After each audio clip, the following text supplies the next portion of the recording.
My name is Eloise Peebles, and I coordinate the Alaska Youth Steward Program here in Keex. AYS is a local workforce development opportunity for teenagers, raising the next generation of community and cultural leaders. So we do a number of projects within CAKE. Most of our projects fall under the categories of workforce development, cultural vitality, and community science and traditional land stewardship.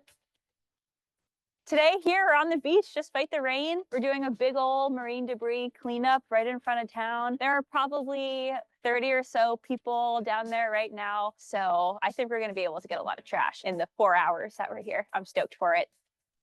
The joy of AYS to me is the relationships that come from it. So some of these youth I've worked with for 3 to 4 years now, and it's been such a joy to watch them grow and become natural leaders, people who care about the people around them, their community, the health of the land and water around us. It's been a joy to see the relationships with other communities that come out of it and partners who are excited to come into CAKE and serve as mentors to these youth. So the relationships is the real deal, is what keeps it going for me.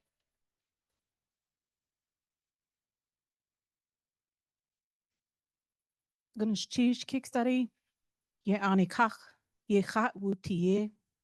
Thank you, Kickstudy, for allowing me to stand on your land. Before I introduce myself, I apologize in advance should I offend anybody. It is not my intent. Kachwan ach linked sai, late Chachenak Don Jackson Yuchat Duasak, Chach Ayachat, Tsagwedi, Nachat City, Chayit Dach Ayachat, Kach Adi, Ka Dekina, Cheatskitne Yedi Ayachat, Dakdaintan Ayachak Dakanuku, Kichwan Ayachat, Kichwan Yechat Yati. My Tlingit name is Kakwan. My white name is Don Jackson. I am Eagle of the Sagwedi clan. My family is from the Yellow Cedar House. I'm a child of the Kachedi, also child of the Haida Cheatskitne from Masset, BC, on Haida Gwaii. Ductane Tan is my outer shell, my grandfather's people. I am from Kikwon, and I also live in Kikwon.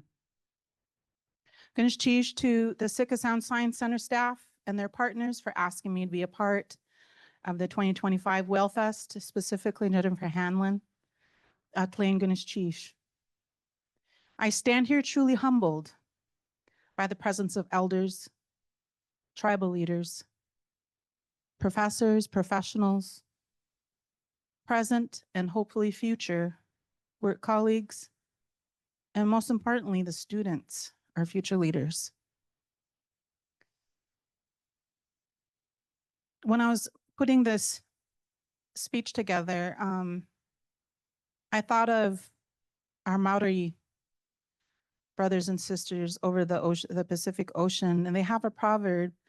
It's called, it is Kamua, Kamuri. I walk backwards into the future. This is so important to learn from the past to navigate the future.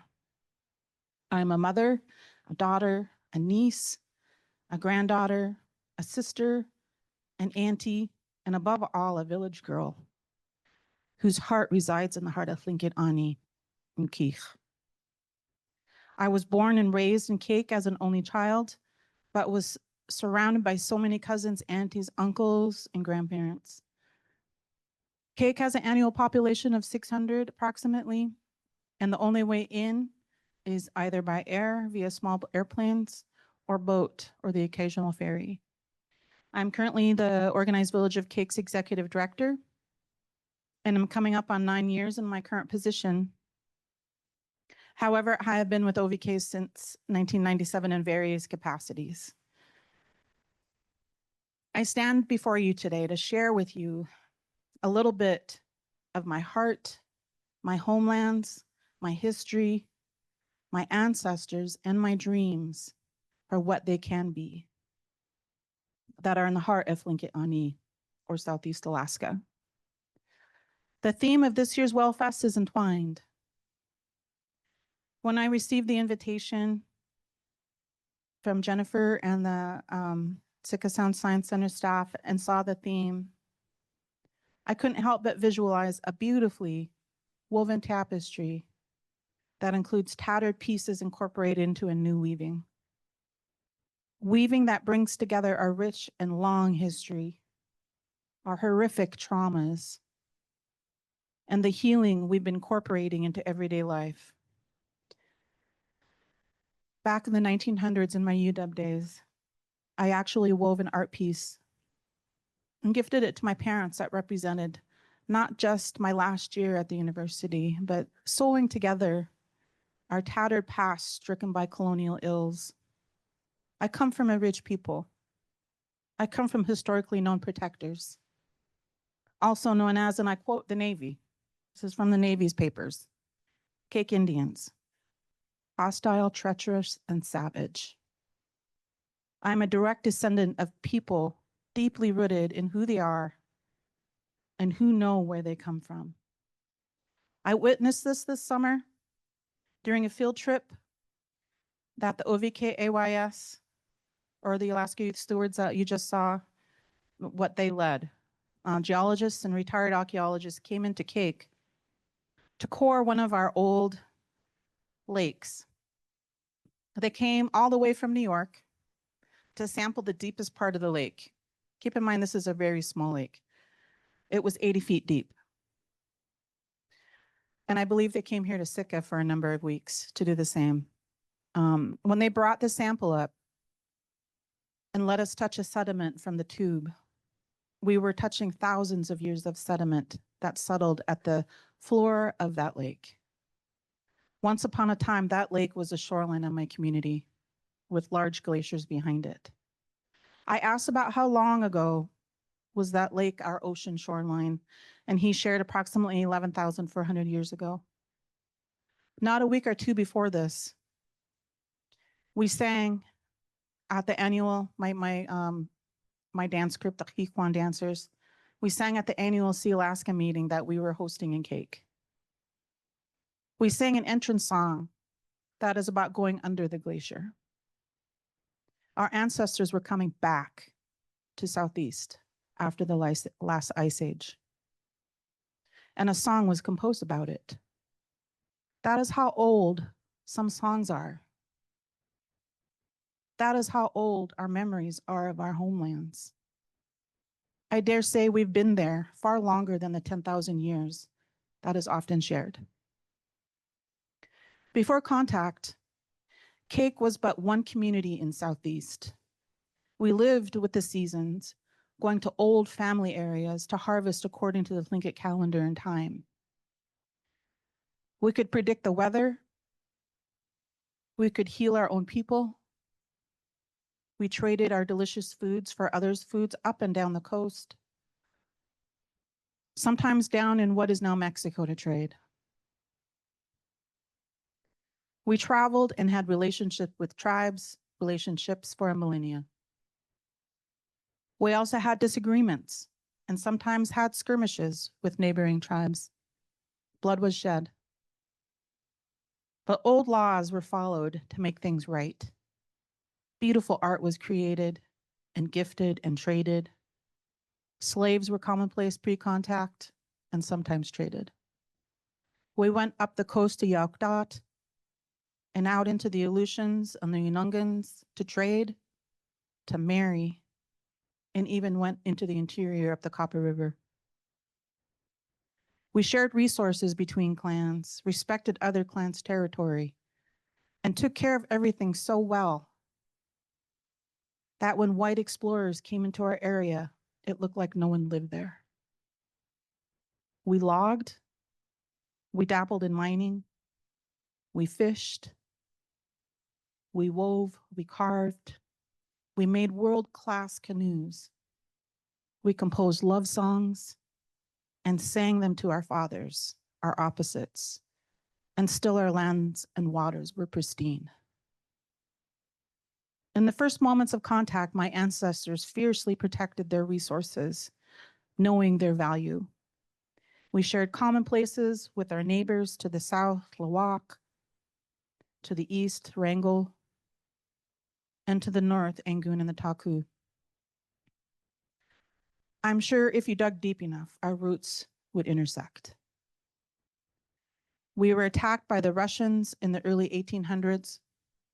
We were part of a bombardment in Washington State in 1856 and lost 27 precious people. My ancestors took their remains home, only to return for retribution on Whidbey Island. They took the head of the highest standing white man in that area, Colonel Eby, and brought it back to Keex. The military almost destroyed our village if we didn't give it back. But that was our law. In 1869, the Navy obliterated 4 village sites of my people. This was a result of our traditional laws being followed after a soldier in the Sitka fort right here killed the brother of a high-ranking standing man from Keex. Right here in Sitka, his life was taken by a drunk soldier. He subsequently took the life, the older brother, Chief Tom. He subsequently took the life of 2 white trappers in the Keex area for the life of his younger brother. This was done in the middle of January of 1869. They shelled 4 village sites, set all the houses on fire along with the smokehouses and canoes. They looted the food caches. All the while, my people watched from across the bay among the islands as they destroyed everything.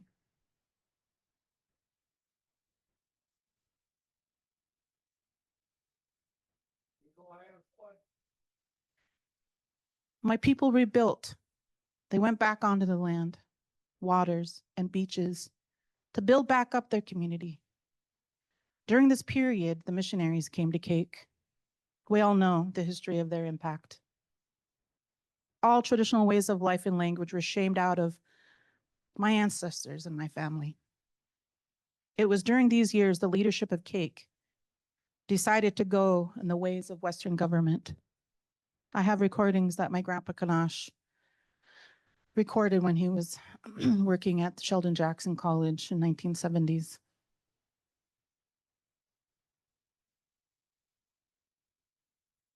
It was during these years the leadership of Keex decided to go to the ways of Western government as the tide of white people were inundating our area and squatting on our lands. The leaders petitioned the territory to become a government in 1912. Soon after that, building a school. They went through the ceremonial process of chopping down totems. Women painted their faces black and wailed. The wife of the mayor drove a silver spike in Keex boardwalk to symbolize we're nailing our old customs away. She's an ancestor of mine. Older students were sent to the Sheldon Jackson Residential School here in Sitka. 3 of my 4 grandparents attended it. And some also went to the Wrangell Institute. They did this to learn the ways of those outside people and do their best to keep up with the onslaught of white people coming into Southeast. The US government took all of Southeast Alaska and named it the Tongass National Forest in 1907, the largest forest in the United States. Everything was subject to lease and fair game for resource extraction. Commercial fishing picked up and non-native fish traps came along with the canneries constructed around the region. Alcohol, or what we call hooch, also popped up in the woods. Our people literally fell into these barrels and were never the same. Alcoholism created so many social ills that we still feel it today. Back to back to back to back to back traumas on my people. Yet we thrived. I'm thankful my grandfathers who still spoke their language through all of this, as well as my Haida grandmother. Some of my first memories are of them sitting around large tables talking in the language. I sometimes smelled their smoked fish or other delicacies they loved and protected.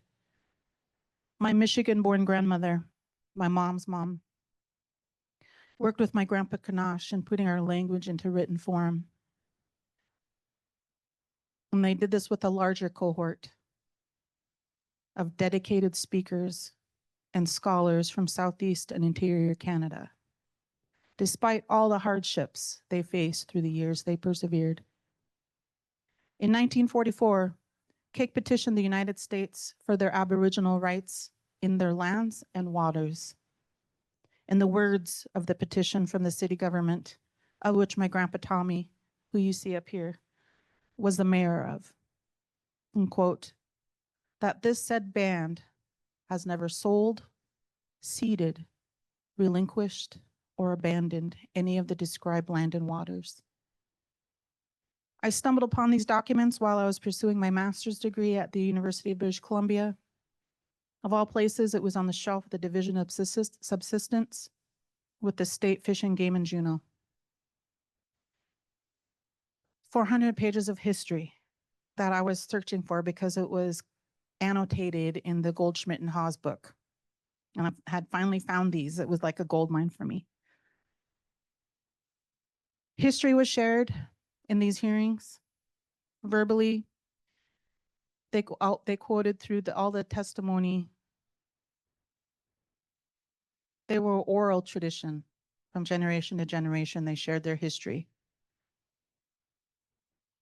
And at the tail end of one of the Frank G. Johnson, who is actually in the state legislature, the opposing legal wanted to strike his testimony as it was considered hearsay. They didn't give up. They tackled it from a different angle. They formed the Organized Village of Keex in 1947. Structured, of course, after the foreign Western government. Today, OVK is still governed by that document. There are still 6 council and 1 president. In the words of my grandpa Tommy, we must be ever vigilant and assure that the new systems continue to reflect our traditional values. We have arrived at a pivotal point in the history of our culture and success of our people. I must admit that I have moments of despair when I see the social sicknesses that afflict our people, when I see the political and economic injustices and the racism our people endure. We cannot tolerate these assaults on our people if our culture is to persist.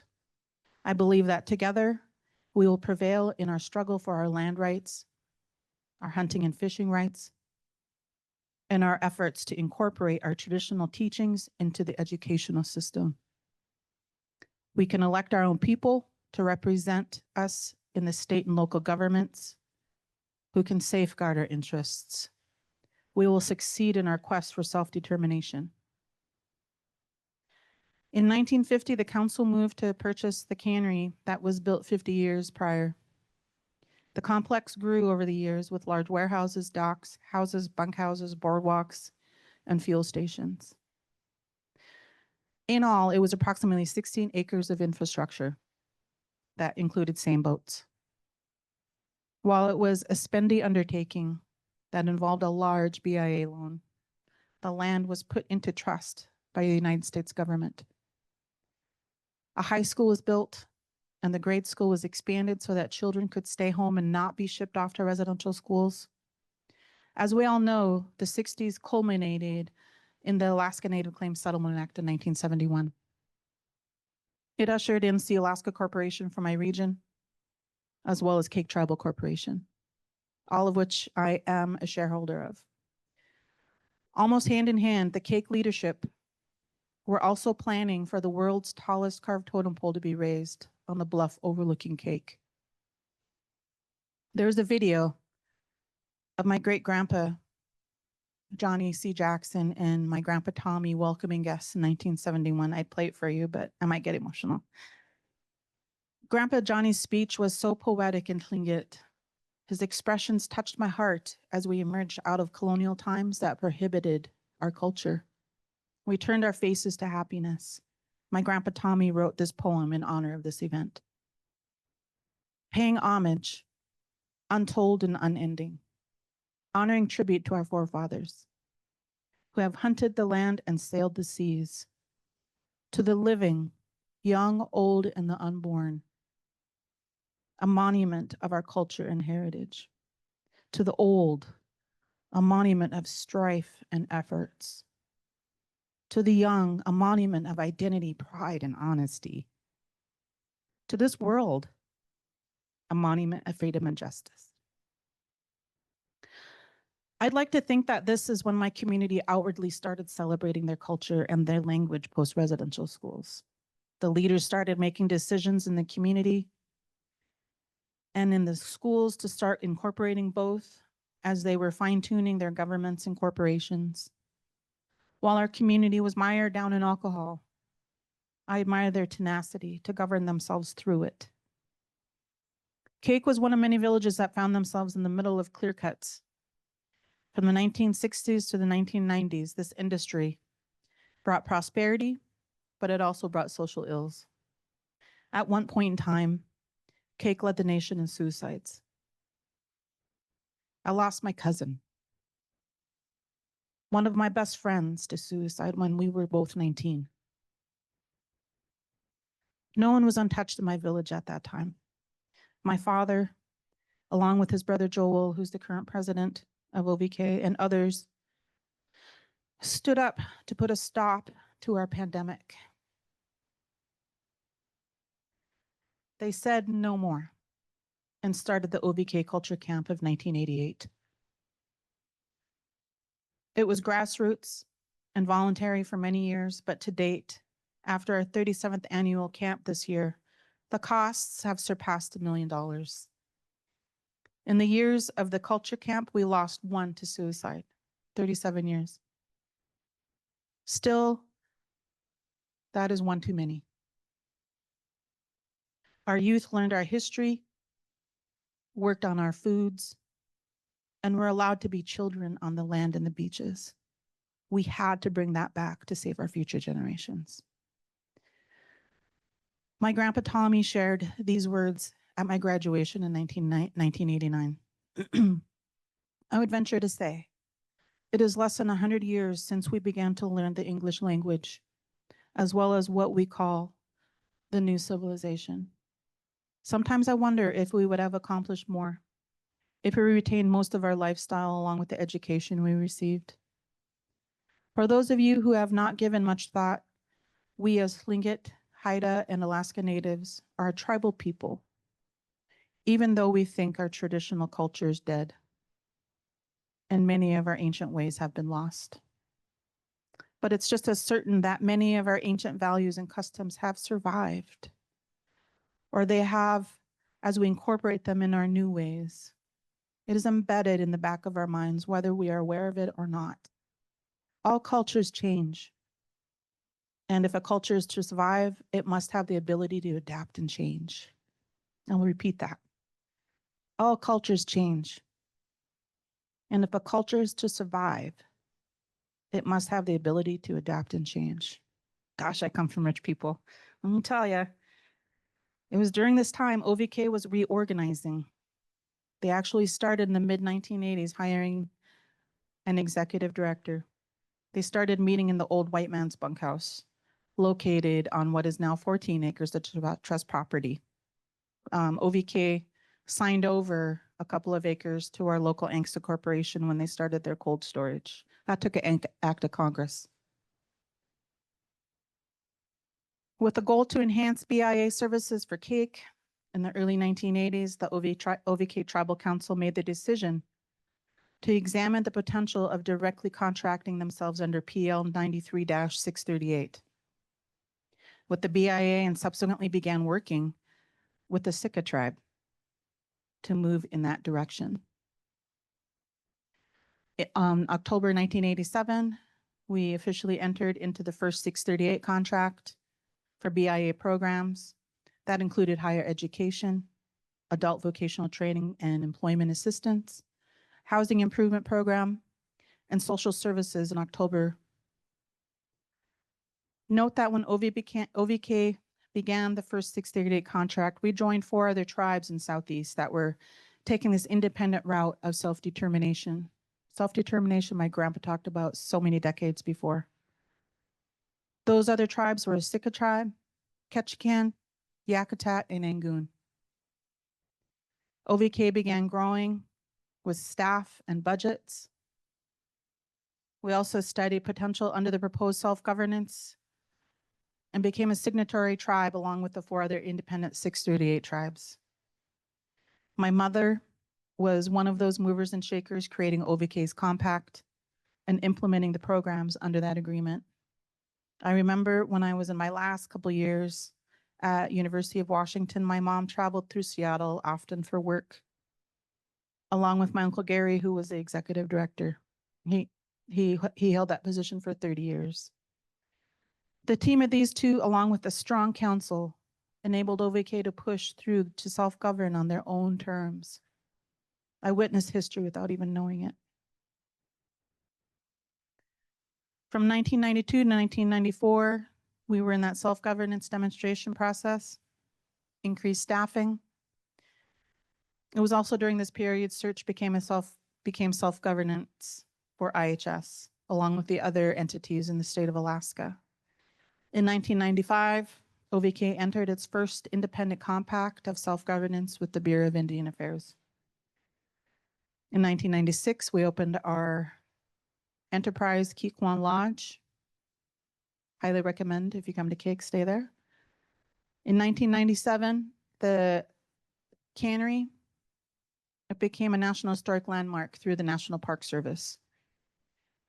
From 97 to 99, OVK worked with the BIA Transportation and the City of Keex to pave local streets and add sidewalks where necessary. 1998, OVK reintroduced Keex Circle Peacemaking. That was led by Mike Jackson, my father.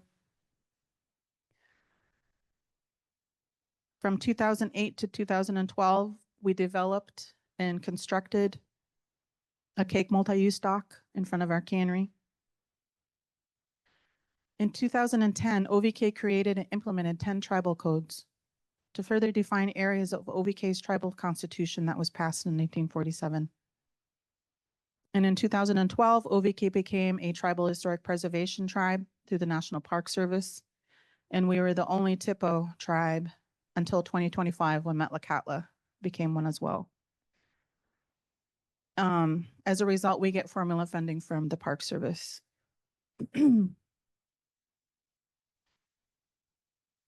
Since then, we've been trying to stabilize. We did stabilize the main cannery building and we've been renovating it.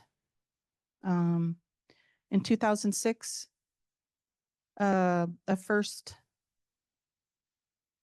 strategic plan was passed with our council. And while it seems pretty simple, it was a pretty, that was a hard task to sit and to figure out what a strategic plan looks like for my village. But they did it, and it's still my map, my working map on how I do my job as executive director. Today, we're implementing a new grant in the cannery that will be a tannery for the region for sea otters, other mammals in the ocean and on land.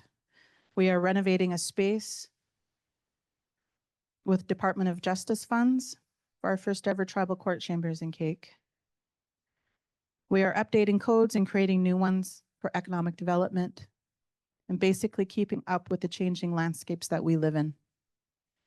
We are at the table for kelp farming with 100% native ownership of permits for farms with more planned. We are testing our waters for acidity and testing our shellfish for dangerous algae blooms, and we're doing that with Sitka tribe. We have grown our own food security program, and keep in mind that we don't have food security if we don't practice our food sovereignty It's so that we could have the healthiest foods for our people. We're working in partnership with the Sustainable Southeast Partnership, implementing the Keequan Community Forest Partnership, or KKCFP, and AYS programs under workforce development. We also currently kicked off an apprentice program with a local artist, so that we could have more in that field. In partnership with STA and permission by the Keex, we have been transporting some herring eggs to rebuild Keex herring stock that the state of Alaska mismanaged out of existence. So for that, we are reintroducing clam gardens in my village, with the first contemporary one being constructed in front of my tribal office. We have access set aside Office of Victims of Crime funds for domestic violence programs. OVK now has a transitional house for families and women who are struggling with DV. That's not an easy task. We have a teen center thanks to dedicated staff who believe and uplift our youth in the community. We partner with other tribes to propagate shellfish to outplant in overeaten beds by sea otters. We have implemented a tribal conservation district with Keeq Tribal Corporation, and we are currently in the beginning stages of creating a climate change adaptation plan. Because as you have seen over the past month, we are literally in a climate crisis.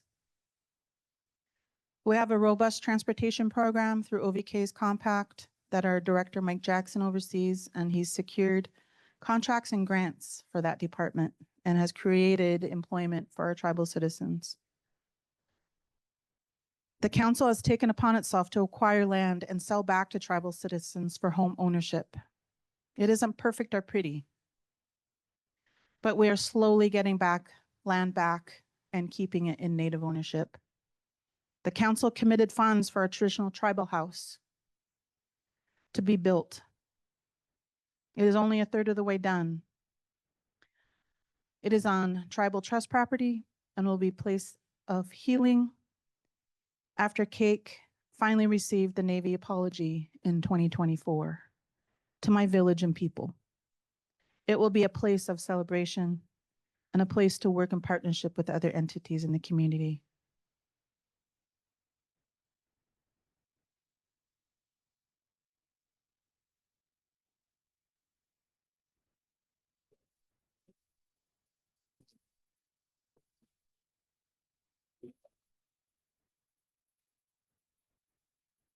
Mr. Chairman.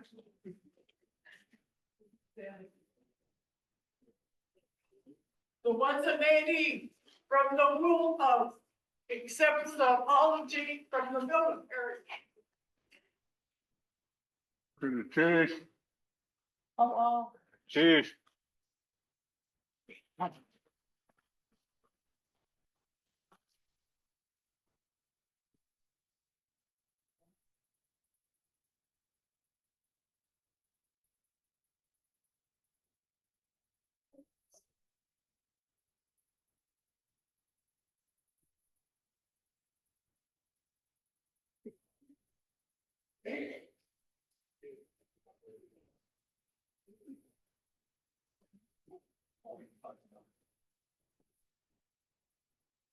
Constitution. United States Navy. For your apology. All the Cochetti, if you could stand. Gaitana Kacheri City, Stan Kacheri.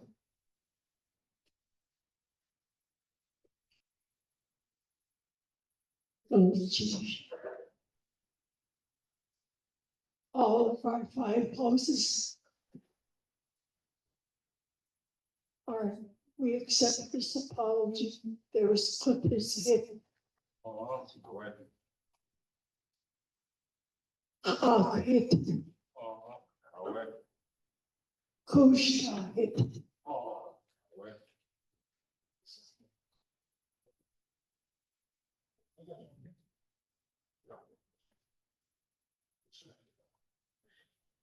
hide.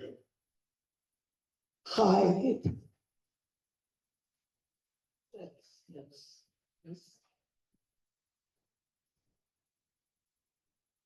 Charlie Fatnagan. But we, as Kachad, accept this apology, which is long overdue. Our ancestors went through lots to keep this homeland going. We are still here as the generations. And for the future generations, this place will always be home. Gunichi United States Navy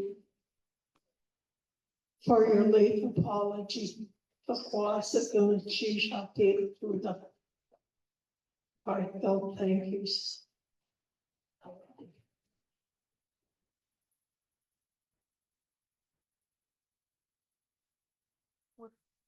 With all of this activity under the umbrella of the tribe, we're constantly battling the state and sometimes the federal government as it pertains to our lands and ways of life. I guess I've assumed the unenviable torch my grandpa carried along with my parents and others in going to battle over all that is important. I'm not the spokesperson for my tribe or my community, but I'll be the first to roll up my sleeves and get to work with others trying to find the solutions. Because I firmly believe that if you're not at the table, you are on the menu. I can guarantee you that. When I think about working together within my community, I think of Wujia'o Wudene, respect for each other. We may disagree. We may not like one another. But when it comes down to the things that are impacting our people, we come together. We come together sometimes hostile, sometimes treacherous, and I'll guarantee you sometimes savage. I'm proud to be working in a time that I can text, call, or walk into somebody's office and ask for help or offer help. This is how we work together. And we're constantly pushing one another and learning so much along the way. In this same light, I come back to a song my late uncle Gustin wrote for our dance group. The first line goes, Hastuya kuskei tade agaktucha. We will go towards the wisdom of our ancestors. The intergenerational trauma I spoke of, it ends with me. Today forward, I represent intergenerational healing. We are 7 generations deep in trauma. And it has taken that many generations to bring us here today, to change the tide of intergenerational healing. I stand here today representing our Sagwa Shah, women of Skanach, women of Sagwa, my mother, her sisters and brothers, my opposites of the Kachadi, and the Cheatskitene of Masset, BC on Haida Gwaii. My father, Kaush, and his 7 brothers and 3 sisters. They are but a part of who has shaped me, all intertwined in this beautiful woven tapestry that is me. Kahwan, Shuwatin. I do this work in honor of my policy-loving son, Chakti, who lives the seasons in cake and feeds all of us. My future nurse, my daughter Yaktsa, and my future descendants. My history and future flow fluidly and are intricately entwined through them. They represent the fight for our rights and healing of generations to come. My children are 4th generation Tlingits in pursuit of higher education in the colonial constructs forced upon us while living and learning in 2 worlds. So many of my ancestors lived in 2 worlds, functioned in 2 worlds, one being forced. My children live in 2 worlds. What an amazing trait to have ingrained in them. I am but one family in the precious village. There are many others pursuing language, carpentry, art, electric work, Western law, environmental sciences, fisheries and forestry. We have dentists, nurses, lawyers, teachers, policy nerds, social workers, health aides, doctors, foresters, artists, and it is all of them that inspire me in this work. We have current and future behavioral health professionals working in my village to help our healing. I've made sure that weaving it into our budgets. In the words of Tisha Simmons, we're waking up our old ways. We're waking up our fingers to mend the net. Also, in the words of my grandpa Tommy, as he reflects on our people to my graduating class, the ability to analyze the forces of change, their impact on our culture and society, and to consciously move to adapt is a cultural trait that has perpetuated the survival of Southeast Indians, a distinct group. We are not alone in this. I stand before you. I stand before so many of you who carry this trait as well. What does our future look like? It looks like people healing. It looks like tribes compacting and managing our own resources. It looks like kids and adults being proud of who they are, learning the right history, learning their language together, composing songs. It looks like old trade routes leading the way to old ways of doing business.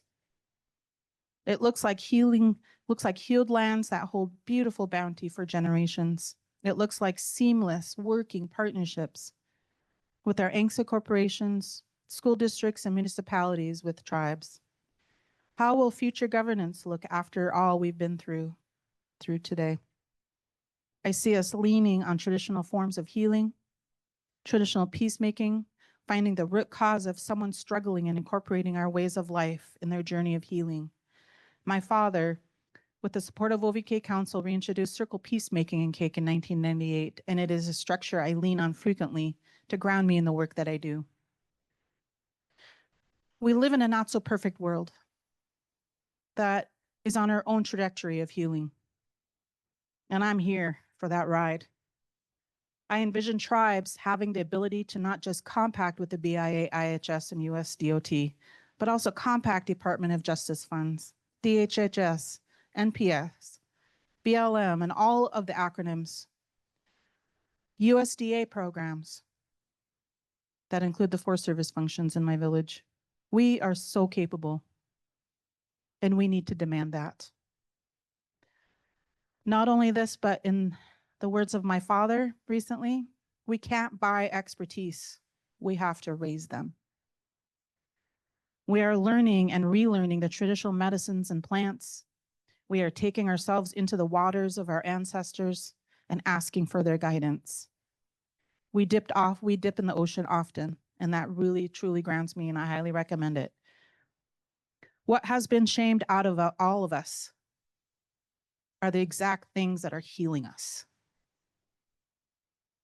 I've never felt more me than when I'm singing with my people, singing the ancient songs, singing the new songs, eating our foods together, and able to say even a few Tlingit words with others. I've never felt more alive than when I'm out on the ancient muskegs, mountains, beaches, and waters harvesting with my parents, family, and sisters.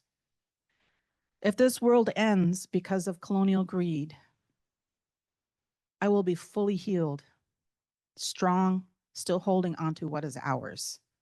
Until then, please join me as we fight for our land back, our oceans back, and even our rain and weather back. They need us just as much as we need them. In the words of my sister Log and I, we have no place to go but be bold. Dewe, at Linganishish Jahawa.